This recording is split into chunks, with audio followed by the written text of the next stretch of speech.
Shalom Bapak Ibu semua yang dikasihi Tuhan. Shalom. Iya, senang berjumpa dengan Bapak Ibu di tempat ini. Dan juga terima kasih kepada Bapak Gembala Sidang yang sudah memberikan kesempatan kepada saya untuk ikut melayani jemaat Tuhan di tempat ini. Kiranya kasih Tuhan senantiasa ada di dalam diri kita, di dalam kita mengiring Tuhan. Perkenalkan Bapak Ibu, nama saya Yoel. Saya tinggal di dekat Cisauk sana. Saya di arah BSD, tapi saya di pinggir kampung sana. Karena itu saya punya istri satu, belum dikaruniai putra atau putri, jadi masih berdua begitu. Mari kita buka Alkitab kita di dalam kitab Efesus pasal 1. Efesus pasal 1 ayat 15 sampai 20. Demikianlah firman Tuhan. Karena itu, setelah aku mendengar tentang imanmu dalam Tuhan Yesus dan tentang kasihmu terhadap semua orang kudus, aku pun tidak berhenti mengucap syukur karena kamu. Dan aku selalu mengingat kamu dalam doaku. Dan meminta kepada Allah Tuhan kita, Yesus Kristus, yaitu Bapa yang mulia itu, supaya Ia memberikan kepadamu roh hikmat dan wahyu untuk mengenal Dia dengan benar. Dan supaya Ia menjadikan mata hatimu terang, agar mengerti pengharapan apakah yang terkandung dalam panggilannya. Betapa kayanya kemuliaan bagian yang ditentukannya bagi orang-orang kudus.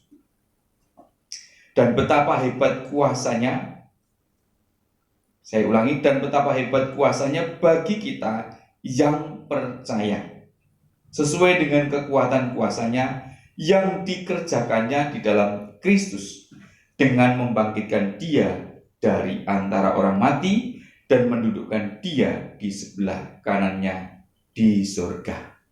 Amin. Bapak Ibu semua yang dikasihi Tuhan, seringkali kita berpikir atau kemungkinan di dalam pergumulan kita pernah bertanya, mengapa ya aku ini jadi Kristen? Mengapa ya aku jadi Kristen?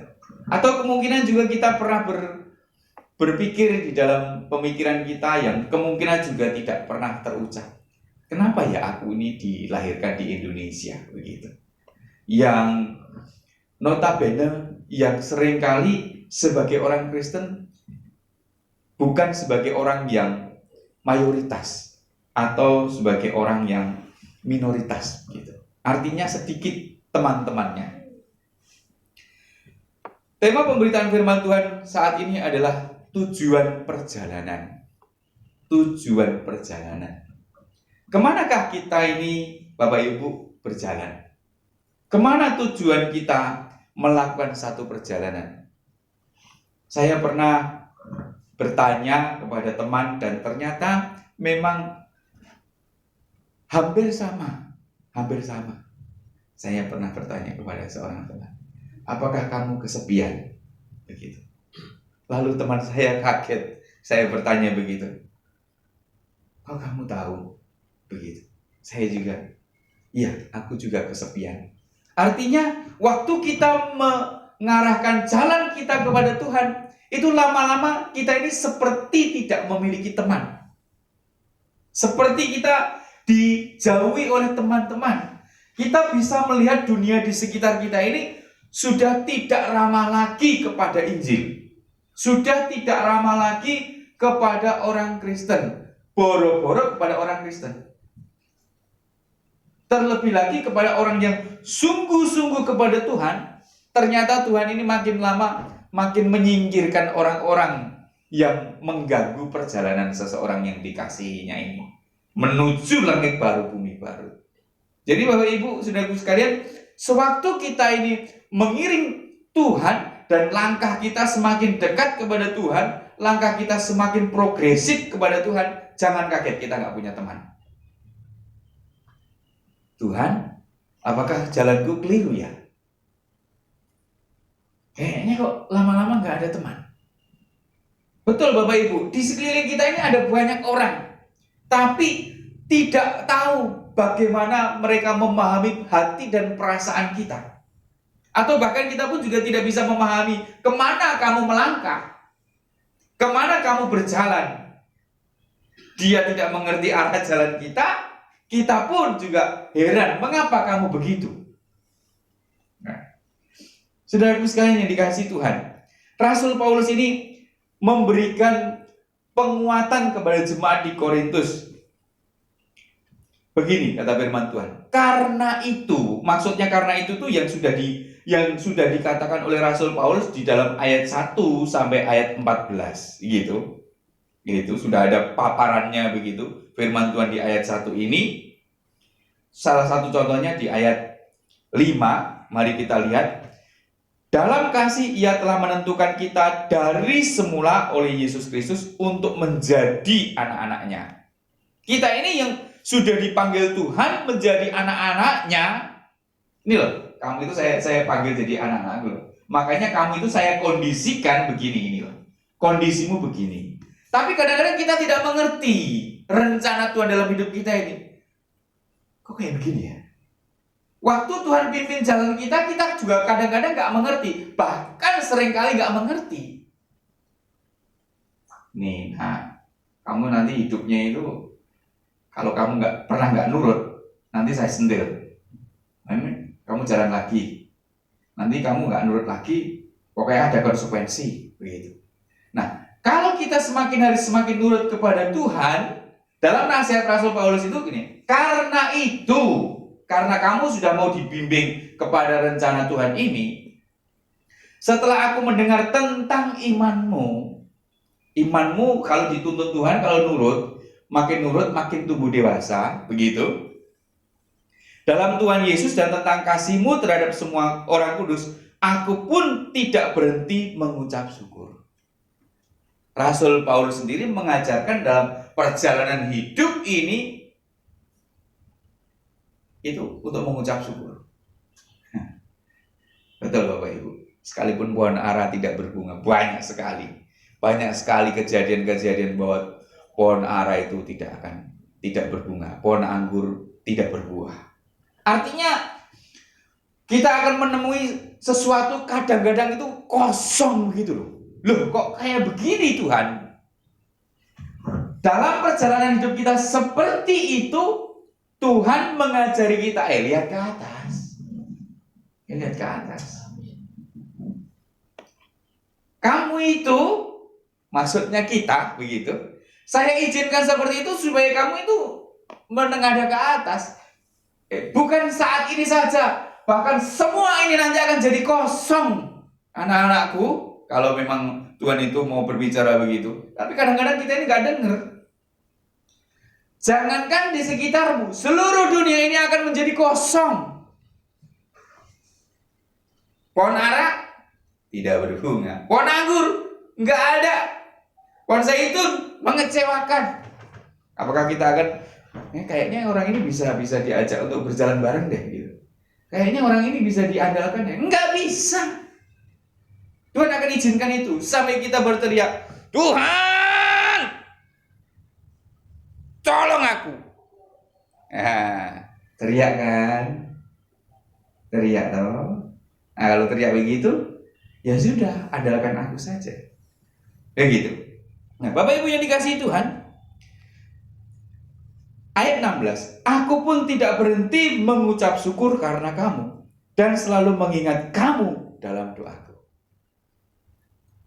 Tanpa kita sadari, ternyata teman yang saya tanya itu tadi, seperti yang saya ceritakan di depan tadi.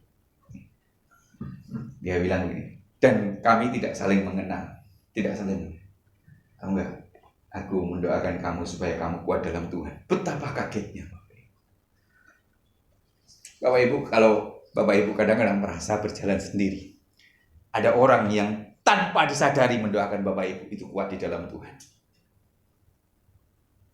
Kayaknya aku sendiri deh. Bisa jadi orang lain yang jauh di sana. Tuhan gerakkan. Aku melihat orang itu ada pergumulannya. Tuhan, aku tidak kenal dia. Dia pergumulannya apa? Kalau Tuhan menggerakkan aku untuk aku doakan dia. Tuhan, kau mengerti. Kita ini jadi kuat. Kita menyadari ada orang lain yang menopangnya ternyata. Bahkan kita juga ditugasi Tuhan untuk kita menopang orang lain yang tanpa kita kenal. Dalam pergumulan pun juga kita mesti mendoakan. Itulah yang dinasihatkan dalam firman Tuhan. Kamu saling mendoakan. Saling mendoakan. Betapa kagetnya ternyata masih ada orang yang peduli walaupun orang itu tidak mengenal kita. Begitu Bapak Ibu. Nah, ayat 17. Dan meminta kepada Tuhan kita Yesus Kristus, yaitu Bapa yang mulia itu, supaya ia memberikan kepadamu roh hikmat dan wahyu untuk mengenal dia dengan benar. Artinya ini apa?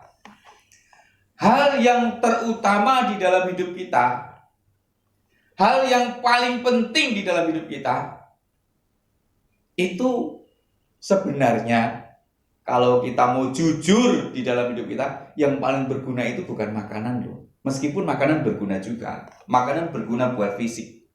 Makanan berguna untuk kita bertumbuh, untuk kita punya kekuatan, untuk kita berbakti kepada Tuhan. Tapi lebih daripada makanan itu, Rasul Paulus mengajarkan lewat kebenaran firman Tuhan ini ada roh hikmat dan wahyu. Makanya kalau kita melihat dunia di sekeliling kita, mengapa semakin hari semakin liar? Karena tidak ada roh hikmat. Jangankan orang dunia, banyak orang yang mengaku dirinya Kristen pun tidak ada roh hikmat. Tidak ada pewahyuan. Berjalan semaunya sendiri. Melakukan apa yang dipandangnya benar. Padahal belum tentu benar. Penting. Begitu. Selain kita berdoa agar Roh Kudus dapat meningkatkan kita di dalam kita mengiring Tuhan, kita perlu roh hikmat dan wahyu. Ternyata roh hikmat dan wahyu itu akan memberikan pencerahan-pencerahan di dalam kita mengiring Tuhan. Nah, kamu perlu hikmat. Perlu hikmat. Kamu menghadapi masalah, kamu perlu hikmat di dalam menyelesaikan. Kadang kita juga, Bapak Ibu, kita juga lupa kalau kita itu mestinya senantiasa memohon hikmat, memohon tuntunan Roh Kudus untuk kita melaksanakan atau menyelenggarakan hidup. Tapi kita lupa bahwa ternyata ada hikmat yang kita perlukan untuk kita itu menyelesaikan masalah-masalah kita. Di bagian yang lain, Rasul Paulus menjelaskan firman Tuhan mengajar kita di dalam bagian lain di dalam kitab 1 Korintus itu. Hikmat dunia itu seperti bagus banget. Bahkan hikmat dunia yang dimaksud Rasul Paulus itu hikmat yang dari Yunani begitu.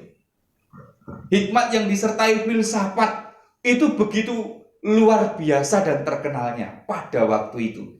Tapi Tuhan mengatakan apa yang pintar bagi dunia itu kebodohan di hadapan Tuhan. Orang yang bodoh di hadapan Tuhan itu lebih tinggi daripada kepintaran yang ada di dunia ini. Di dalam 1 Korintus dikatakan begitu.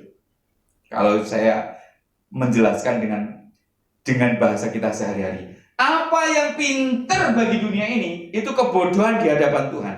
Dan apa yang bodoh di hadapan Tuhan, kalau seseorang itu mengandalkan Tuhan, ini levelnya lebih pintar daripada ini. Makanya kita perlu selalu mengingat. Carilah hikmat. Nah, Bapak Ibu, Pak Pendeta, hikmat itu di mana sih? Hikmat itu ada di dalam Tuhan sendiri. Makanya kita perlu membuka diri di hadapan Tuhan untuk menghadirkan Tuhan dalam hidup kita. Dalam hidup kita.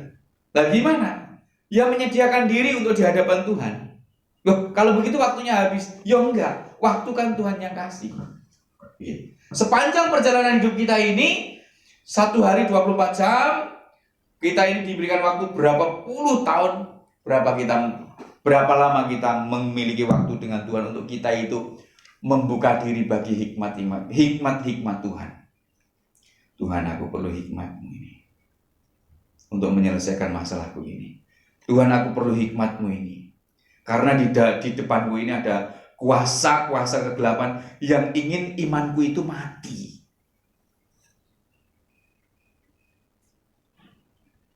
Banyak kuasa-kuasa di kerajaan angkasa ini yang ingin aku ini terpeleset dan jatuh. Makanya kita perlu kekuatan yang lebih. Bapak Ibu, pernahkah kita berpikir berapa ya umur setan itu? Waduh, umur setan udah gak karu-karuan. Coba kita runtut ke belakang dulu, pelan-pelan gitu. Adam dan Hawa sudah ada. Kakek dan nenek moyang kita itu di Taman Eden. Nah, sama setan lebih tua siapa? Lebih tua setan. Lah kalau setan itu sudah lebih tua dari Adam dan Hawa, betapa dia itu cerdas dan licik. Tapi liciknya dia itu udah pengalaman. Emang dia itu setan. Jadi kalau ngelihat usia kita yang kurang dari 100 tahun ini, dia yang sudah kemungkinan berjuta-juta tahun, dia udah lebih paham. Kamu itu sering jatuh itu di dalam matamu ngelihat uang ya. Dia udah paham. Nih orang ini gampang nih. Kalau lihat barang bagus dia matanya begini nih. Nah ini kamu. Setan udah tahu ini. Berarti kamu kesukaannya itu kan. Nah, yang satu lagi dia suka ngegosip orang. Nah kalau udah ketemu temennya, kayaknya kalau ini sama ini cocok deh. Kita kirim aja dia ke sana. Nah, kita nggak usah kita godain juga udah jatuh. Nggak usah digoda udah jatuh. Pokoknya ini ditempelin sama ini ditempelin sama barang-barang ini. Jatuh deh, jatuh. Dia udah paham. Karena dia udah pengalaman. Nah, kita yang menghadapi lawan seperti itu, Bapak Ibu, kita ini perlu hikmat Tuhan. Begitu liciknya dia. Kita perlu di hadapan Tuhan duduk, Tuhan. Iya, sepanjang hari ini aku mikirin apa ya? Oh iya, ternyata hatiku serong. Belum sepenuhnya mengikut Tuhan. Aku perlu hikmat-Mu Tuhan untuk melawan dia. Nah, Bapak Ibu yang dikasihi Tuhan, kita kadang-kadang diizinkan Tuhan untuk terpeleset supaya kita tahu kelemahan kita. Kelemahan kita itu ada di mana. Kita diizinkan Tuhan untuk kita mengalami masalah itu supaya kita semakin hari semakin tangguh.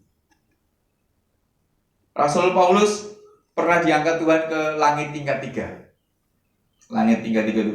Langit tingkat 3 itu langit di mana Rasul Paulus pernah dalam penglihatan bertemu dengan orang-orang kudus.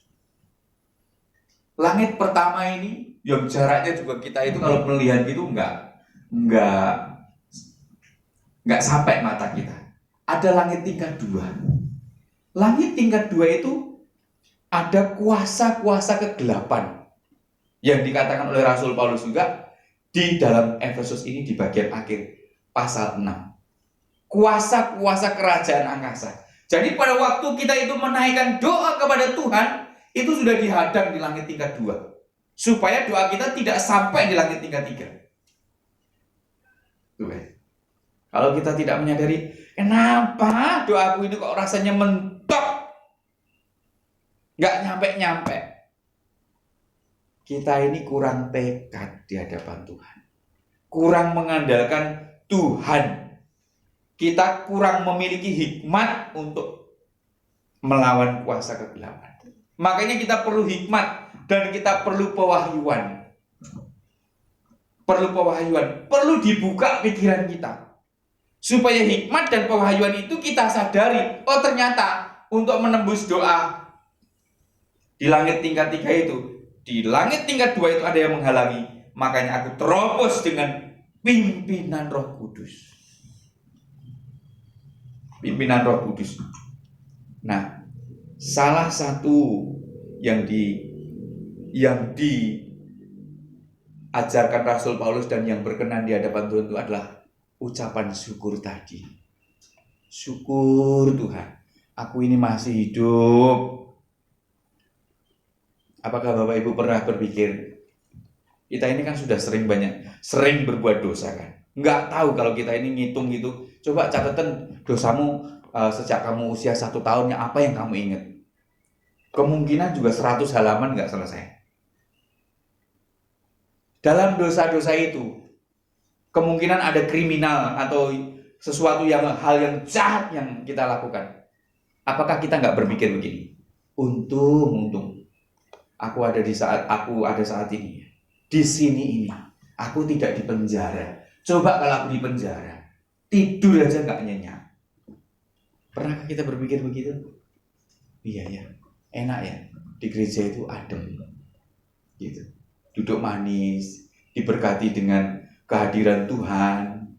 Kita bisa memuji Tuhan dengan hal yang baik. Kalau aku di penjara, bisa nggak? Wah, aku nggak bisa ya. Syukur Tuhan. Terima kasih. Itu 1, di penjara. 2, seandainya kita di rumah sakit. Oh iya juga ya. Kalau itu di rumah sakit, di bangsal biasa, di tempat tidur biasa, masih ada teman-teman. Coba di ICU. Iya ya. Kalau di ICU itu sendiri begitu. Yang ada aromanya aroma obat. Itu udah menggetarkan hatiku ya. Belum di ICU, yang di ruangan besar begitu, kepala kita didorong ke sana seperti di dalam kapsul begitu. Gak ada siapa-siapa seperti di dalam peti mati, tapi masih hidup. Tuhan, di mana Engkau? Tuhan, di mana Engkau? Aku sendiri. Baru kita sadar. Karenanya kita diizinkan Tuhan, kita itu bisa menghirup udara bebas. Kita tidak ada di dalam penjara, dan kita tidak ada di dalam rumah sakit, dan kita tidak ada di tempat yang kurang menyenangkan itu. Kita ada di sini, itu berkat Tuhan Bapak Ibu. Mesti kita sadar. Daging kita ini mesti kita sadarkan, bangun kamu. Kalau kita ini mulai berdoanya ngantuk, mata kita sudah berat sekali untuk diangkat begitu. Kita mesti tunjuk diri kita. Kalau perlu, tunjuk kita dengan suara kencang.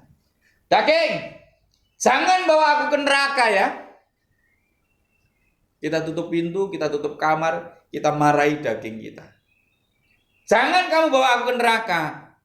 Lalu kita mencoba terus berjuang untuk kita menembus langit yang kedua itu, untuk kita mempersembahkan syukur kita di hadapan Tuhan. Ingat loh, kamu gak di penjara itu luar biasa loh. Ingat loh, kamu tidak di rumah sakit itu hal yang indah loh. Ayo berdoa. Nanti kalau misalnya Bapak Ibu di penjara, misalnya ini, bayangkan saja, di penjara itu mana bisa sih berdoa dengan baik? Suruh kerja bakti, digebukin. Kok digebukin Pak? Ya kalau kamu gak nurut. Kalau kamu nurut, ya enggak. Yang gebukin siapa? Teman-teman kita yang ada di penjara. Merasa paling kuat. Ya ampun, orang di penjara betul-betul tidak enak. Merasa paling kuat begitu, mau menyuruh temannya. Kalau temannya nggak mau disuruh, ya begitu, dianiaya begitu. Sesama temannya. Makanya kita ini diberikan kesempatan ini supaya kita itu sadar, kita diingatkan begitu. Nah, hikmat dan wahyu. Ada lagi di ayat yang berikutnya. Dan meminta kepada Allah Tuhan kita, yaitu Bapa yang mulia, supaya Ia memberikan kepadamu roh hikmat dan wahyu untuk mengenal Dia dengan benar. Nah, pengenalan kepada Tuhan, pengenalan akan Bapa di surga ini, ternyata itu lebih daripada harta dunia yang dimiliki oleh banyak orang. Bapak Ibu yang dikasihi Tuhan, mesti kita menyadarkan diri kita. Kadang-kadang atau seringkali kita lupa. Wah, enak ya jadi orang kaya itu. Belum tentu. Bapak Ibu, saya mau kasih cerita. Saya pernah jadi orang kaya. Kok pernah, Pak? Iya, saya pernah punya uang banyak. Sekarang nggak punya. Lebih enak mana, Pak? Sama-sama enak kalau di hadapan Tuhan. Waktu punya uang banyak itu, saya seringkali nggak bisa tidur. Uang saya masih enggak ya? Aduh, saya bilang sama istri saya, kita nggak enak punya uang banyak. Kita segera lepaskan saja. Apa kita nggak perlu uang banyak? Perlu untuk melayani Tuhan. Perlu. Tapi kalau uang itu kita biarkan mengendap busuk.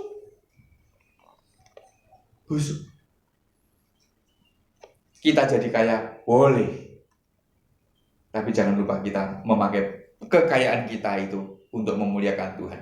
Yang saya maksudkan adalah, nggak usah kita berpikir kalau jadi kaya itu enak. Belum tentu. Jadi kaya belum tentu enak. Dan bahkan kalau jadi kaya itu, kita mesti sadar betul-betul. Waktu kita menutup mata, pluk, hilang semua. Ternyata yang paling enak itu adalah cukup. Memiliki rasa cukup. Itu sesuai yang difirmankan oleh Tuhan. Kalau kaya itu betul-betul enggak membuat kita, kalau kita belum siap, enggak bisa tidur kita. Cukup. Mau makan? Cukup. Mau kita minum? Cukup. Bapak Ibu, pernah berpikir apakah minuman yang berwarna itu lebih enak? Ternyata tidak. Enak sementara, tapi akhirnya bisa jadi tidak enak. Minuman yang enak itu adalah minuman yang bening.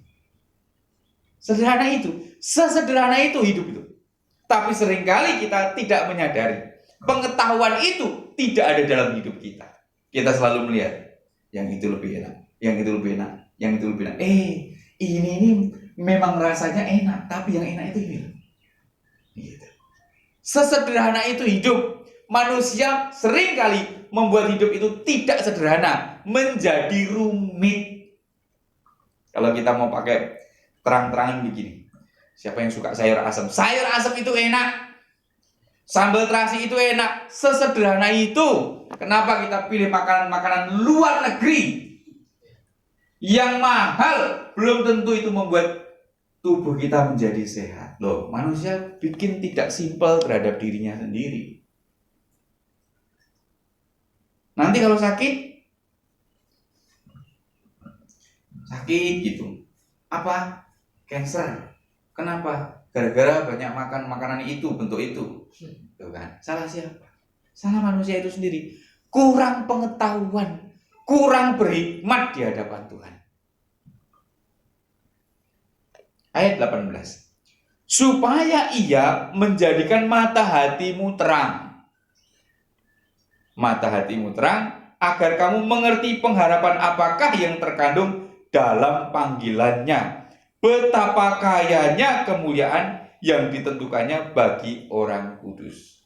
Mesti kita sadar, kita ini adalah orang yang sudah ditentukan dari semula. Ayat 7. Sebentar.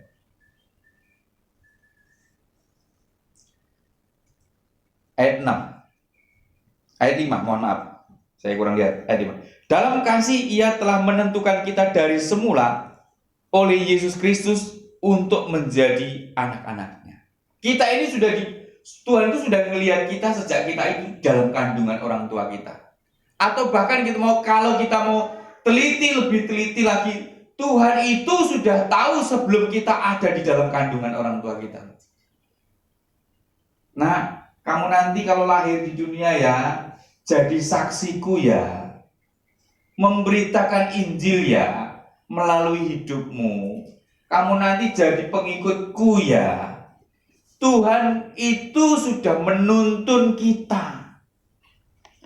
Seperti halnya bangsa Israel, hidup mereka jadi saksi pada zaman mereka. Kita ini dipanggil Tuhan untuk menjadi saksi. Kalau kita bertanya kepada orang Israel, siapa Allah yang benar? Orang Israel akan menjawab, Elohim Yahweh. Kalau kita ditanya bagaimana Elohim yang benar, bagaimana Allah yang benar, lihat hidupnya orang Kristen. Oh, gitu loh. Orang Kristen itu begitu ya. Oh, mestinya hidupku itu begitu loh. Gitu. Bagaimana kita bisa belajar hidup baik? Ya firman Tuhan. Jangan jemu-jemu untuk kita itu belajar firman Tuhan. Makanya nggak bisa dijelaskan itu dalam 1-2 jam. Mestinya kita duduk di hadapan Tuhan. Tuhan berkati aku dengan hikmat-Mu. Bagaimana aku hari ini mencari nafkah untuk keluargaku, mencari uang Tuhan, tuntunlah aku. Kalau nanti ada orang yang membenci aku, bagaimana aku bersikap Tuhan, berikan hikmat-Mu kepada hamba-Mu. Hamba-Mu mau nurut di hadapan-Mu Tuhan. Ya begitu. Kalau itu firman itu terus kita dengar, firman yang ada di dalam Alkitab terus kita dengar, mustahil kita nggak berhikmat. Pasti kita berhikmat. Karena Roh Kudus luar biasa. Tidak terbatas.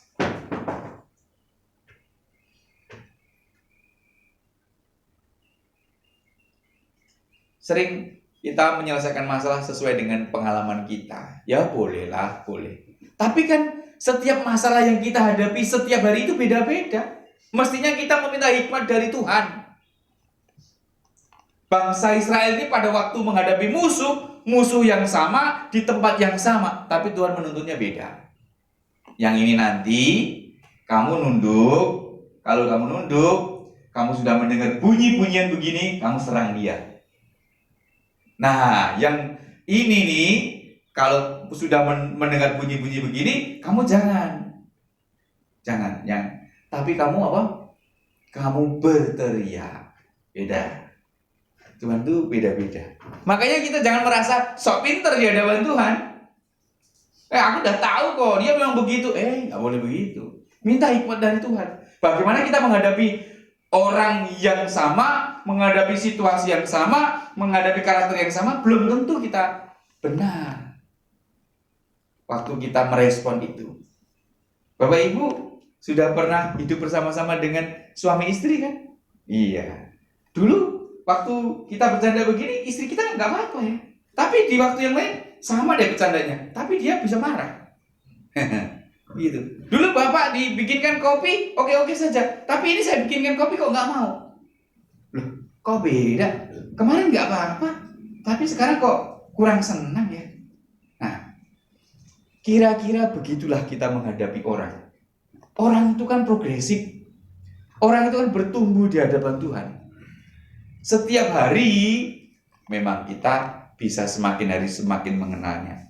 Alangkah lebih baik waktu kita merespon diri seseorang itu dengan hikmat, dengan pewahyuan yang dari Tuhan. Sehingga kita dalam menghadapi seseorang itu, kita bisa memiliki pikiran dan perasaan Tuhan.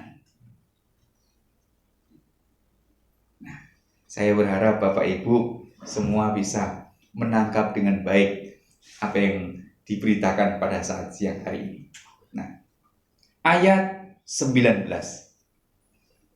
Dan betapa hebat kuasanya bagi kita yang percaya. Nah, kalau kita tidak percaya di hadapan Tuhan, kita tidak bisa merasakan hebatnya Tuhan itu. Betul. Bapak Ibu, Tuhan itu murah hati. Tapi bukan murahan. Orang yang tidak berusaha menikmati kehadiran Tuhan di bumi ini, saya ulangi, orang yang tidak berusaha menikmati kehadiran Tuhan di bumi ini, sampai di kekekalan dia juga tidak bisa menikmati kehadiran Tuhan. Makanya di bumi ini kan latihan untuk mengenal Tuhan. Tuhan, kenapa ya Tuhan tidak memberikan perasaan surgawi itu sekarang ini?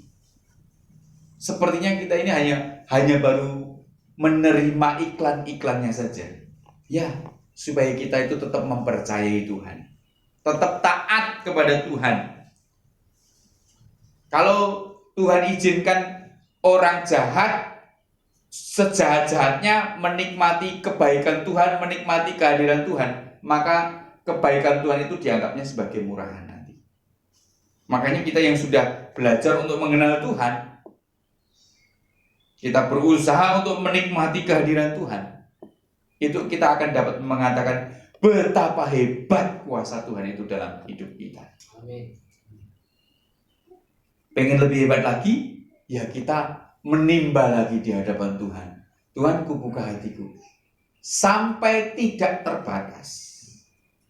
Mestinya kan hidup kita itu di hadapan Tuhan itu kita serahkan tanpa batas. Mestinya tidak berlebihan. Kalau hidup kita itu dari kita lahir sampai kita menutup mata itu hanya untuk Tuhan, itu nggak berlebihan sebenarnya. Memang itu standarnya. Kalau di dalam lagu begini, Engkau ciptakan aku untuk menyenangkanmu sepanjang hidup ini sampai di surga nanti. Iya, menyenangkanmu selalu. Jadi memang tidak ada kesenangan yang lain. Kalau kita berpakaian, kalau kita memiliki HP, bahkan HP itu kita pakai untuk memberitakan Injil, bukan untuk kesenangan sendiri. Kalau kita memiliki kesenangan dan Tuhan tidak ikut menikmati kesenangan itu, kita sudah menyimpang itu. Menyimpang, udah pasti. Nanti upahnya Bapak Ibu, kalau kita itu bisa gambarkan ya, sepanjang hidup kita itu kita gambarkan sekepalan kita ini. Waduh, nanti yang kita terima di kekekalan itu mungkin segede bumi ini juga belum bisa mewakili deh. Luar biasa. Kita ini kan hidup 70 tahun. Kita gambarkan 70 tahun segini ya. Balasannya itu nggak terbatas. Karena bisa dikatakan selama-lamanya. Tapi aku menderita. Oh, nggak apa-apa. Menderita juga nggak apa-apa. Justru dalam penderitaanmu itu menjagamu supaya kamu tidak menyeleweng kepada dosa. Ada bertanya, kenapa Bapak? Ada pertanyaan mahasiswa bertanya, kepada Bapak, kenapa Bapak enggak narkoba gitu? Kalau aku punya uang, kemungkinan dulu aku juga narkoba juga. Oh, aku juga ingat berani.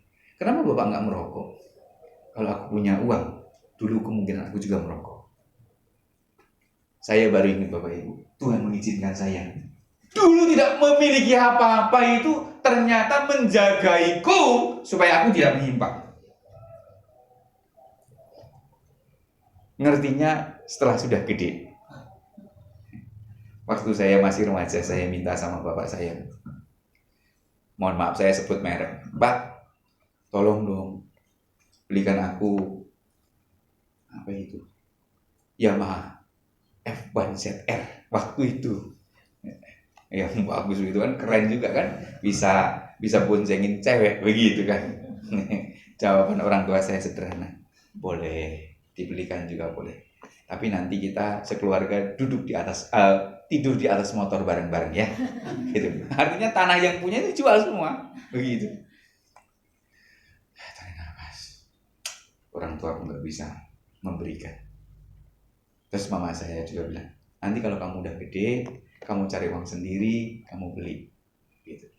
Setelah saya sadari, waktu saya sudah beranjak menjadi besar, kemungkinan kalau saya punya motor itu, saya bisa masuk jurang dan mengakhiri hidup di sana. Wah, emosinya kan kenceng gitu, wah keren begitu, itu beraninya minta ampun, tapi kemampuan untuk mengendalikan diri belum ada, masuk jurang. Baru mengerti kenapa kamu dulu diizinkan Tuhan gak punya ya, supaya kamu dipelihara Tuhan. Amin. Sekarang sudah gede, punya motor, tapi kan sudah bisa mengendalikan diri. Kalau sekarang belum punya, ya enggak apa-apa juga. Tujuannya supaya apa? Supaya kamu terpelihara, supaya aku terpelihara di hadapan Tuhan. Ingat gak Bapak Ibu? Misalnya kita ini kaya nih. Misalnya siang ini kita kaya ya. Tadi pagi kita sarapan di Singapura kok. Nanti siang di Brunei Darussalam sana, Bandar Sri Begawan sana. Atau nanti kita sore hari terus terbang ke Labuan Bajo sana terus kongko-kongko begitu sambil melihat indahnya ombak begitu. Gak ke gereja? Enggak. Buat apa Tuhan? Gak Tuhan-Tuhanan deh. Gak Yesus-Yesusan deh. Gak gereja-gerejaan. Sombong. Pulang lenyap tinggal nama. Makanya kita hari ini diizinkan Tuhan dulu, dituntun Tuhan. Ayo gereja. Ke gereja ya. Ke gereja duduk manis. Duduk manis. Dengerin hamba Tuhan berbicara. Itu dalam rangkaian rajutan Tuhan itu luar biasa, supaya kamu semakin hari semakin berkodrat ilahi. Gitu loh. Nggak ada yang suatu kebetulan begitu, nggak ada. Yang suatu kebetulan nggak ada. Ayat 20. Yang dikerjakannya dalam Kristus dengan membangkitkan Dia dari antara orang mati dan mendudukkan Dia di sebelah kanannya di surga. Jaminan hidup kita itu Kristus yang sudah bangkit. Hikmat dan pewahyuan itu ada karena Kristus sudah bangkit dari antara orang mati. Itu jaminan kita. Karena Kristus sudah dibangkitkan. Nah, kamu nanti kalau udah mati, aku datang, kamu juga aku bangkitkan. Jaminannya itu loh. Nah, yang gak ikut Kristus bangkit. Tapi untuk apa? Untuk ya kalau dia tidak percaya kepada Tuhan, ya terpisah dari Tuhan. Aduh, Bapak Ibu. Saya membayangkan terpisah dari Tuhan itu begini. Tapi ini belum mewakili ternyata. Waktu kita merindukan orang tua, dulu waktu kita masih kecil, merindukan orang tua. Kangen, ya ampun. Mama ini kemana ya? Bapak ini kemana ya?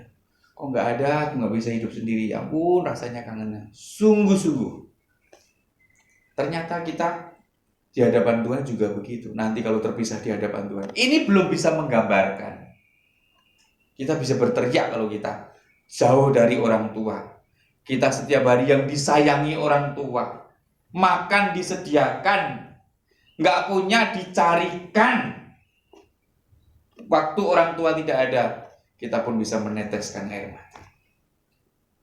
Nanti kalau kita terpisah di hadapan Tuhan, lebih pedih dari itu. Dan sudah nggak bisa lagi diubah. Makanya ngubahnya dari sekarang. Tuhan, kalau rusa bisa merindukan air, air itu segala-galanya, Engkau juga segala-galanya dalam hidupku. Kalau Engkau belum segala-galanya dalam hidupku, berarti aku masih terhilang. Jangan-jangan aku ini masih mencintai dunia ini. Masih menyukai sesuatu ini. Ingat. Matamu ke sana. Lihat Tuhan. Ingat. Sana. Saya tidak tahu pergumulan Bapak Ibu seperti apa. Tapi kalau kita ini belum merindukan Tuhan, tanda-tanda kita ini jangan-jangan masih terhilang. Awas. Kita mesti bilang awas. Dagingku mengintip kerohanian saya untuk saya belok kepada dunia. Ayo balik lagi. Kalau kita ini sudah mencoba untuk download game gitu, game ini bagus ya, ini bagus sih, bisa pencet begini, hilang begitu.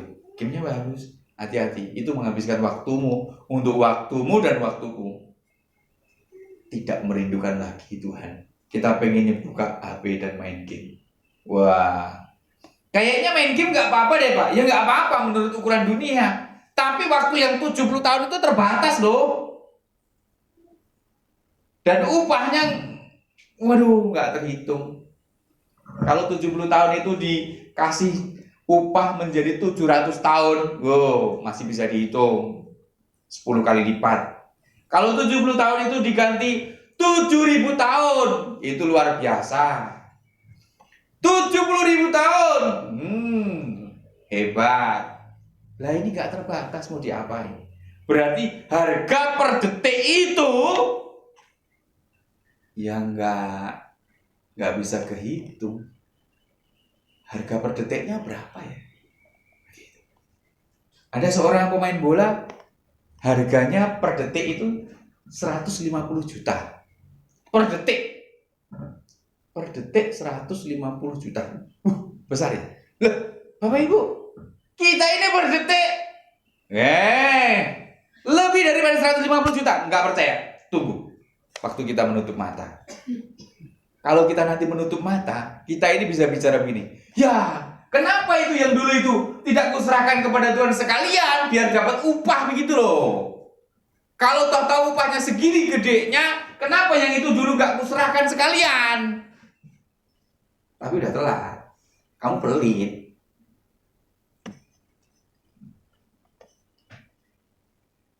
Kira-kira walaupun nancepnya belum terlalu dalam, saya berharap firman Tuhan ini tidak akan kembali dengan sia-sia. Mari kita belajar untuk mulai kita meminta roh hikmat, pewahyuan, pengertian dengan pimpinan Roh Kudus di dalam hidup kita, supaya kita sanggup untuk kita menjalani hidup ini dan kita sampai kepada tujuan hidup kekal kita. Tuhan Yesus memberkati. Haleluya. Amin. Mari.